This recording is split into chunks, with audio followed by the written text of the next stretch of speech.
करोड़पति बनना है तो दशहरे के दिन नारियल के 10 टोटके करना ना भूलें। भारतीय धर्म और संस्कृति में नारियल का बहुत महत्व है। मंदिर में नारियल फोड़ना या चढ़ाने का रिवाज है। हिंदू धर्म में वृक्षों के गुण और धर्म की अच्छे से पहचान करके ही उसके महत्व को समझते हुए उसे धर्म से जोड़ा गया है। उनमें ही नारियल का पेड़ भी शामिल है। नारियल को श्रीफल भी कहा जाता है। यहाँ प्रस्तुत है दशहरे के दिन नारियल के 10 चमत्कारिक टोटके। पहला टोटका, ऋण उतारने के लिए। एक नारियल पर चमेली का तेल मिले सिंदूर से स्वस्तिक का चिन्ह बनाएं। कुछ भोग जैसे लड्डू अथवा चना गुड़ के साथ हनुमान जी के मंदिर में जाकर उसके चरणों में अर्पित करके ऋण मोचक मंगल स्रोत का पाठ करें, तत्काल लाभ प्राप्त होगा। दूसरा उपाय, दशहरे के दिन सुबह नित्य कर्म व स्नान आदि करने के बाद अपनी लंबाई के अनुसार काला धागा लें और इसे एक नारियल पर लपेट लें। इसका पूजन करें और उसको नदी के बहते हुए जल में प्रवाहित कर दें।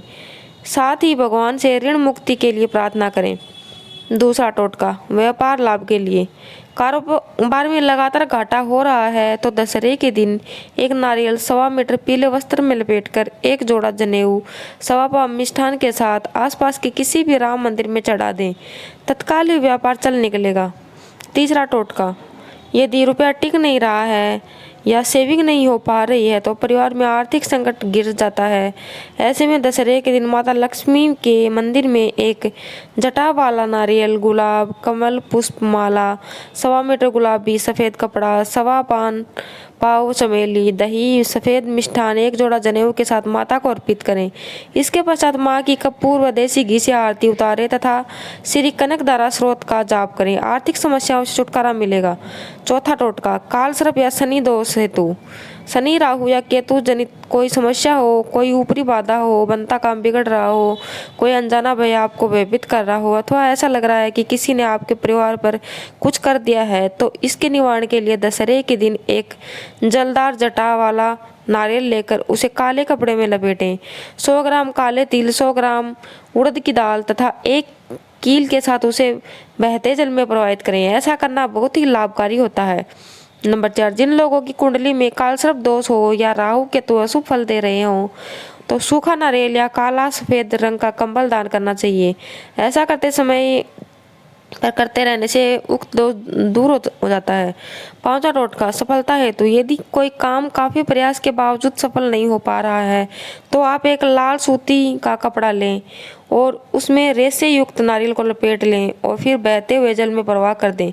जिस वक्त आप इसे जल में बहा रहे हो उस वक्त उस नारियल से 7 बार अपनी कामना जरूर कहें।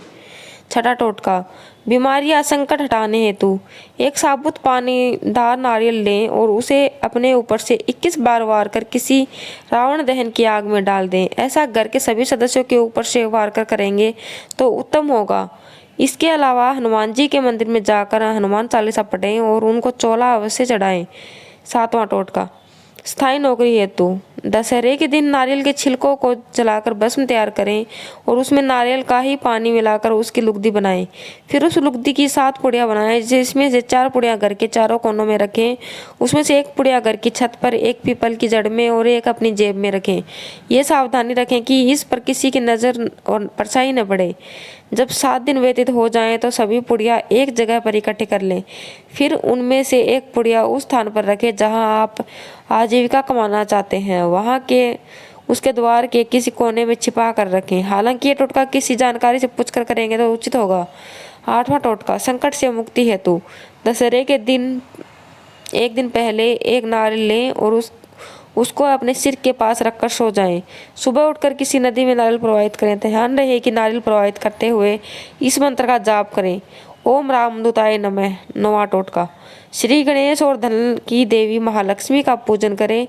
पूजन में एक नारियल रखें। पूजा के बाद उस नारियल को तिजोरी में रखें।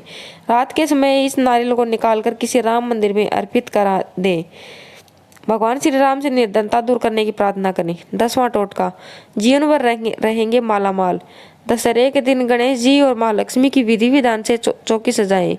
चावल की डेरी पर तांबे का कलश रखें और एक लाल वस्त्र में नारियल लपेटकर उस कलश में इस तरह रखें कि उसको आगे का भाग दिखाई दे। यह कलश वरुण देव का प्रतीक है। अब 2 बड़े दीपक जलाएं, एक घी का और दूसरा तेल का। एक दीपक चौकी के दाहिनी ओर रखें और दूसरा मूर्तियों के चरणों में। इसके अतिरिक्त एक छोटा दीपक गणेश जी के पास रखें। इसके बाद पूजा करें।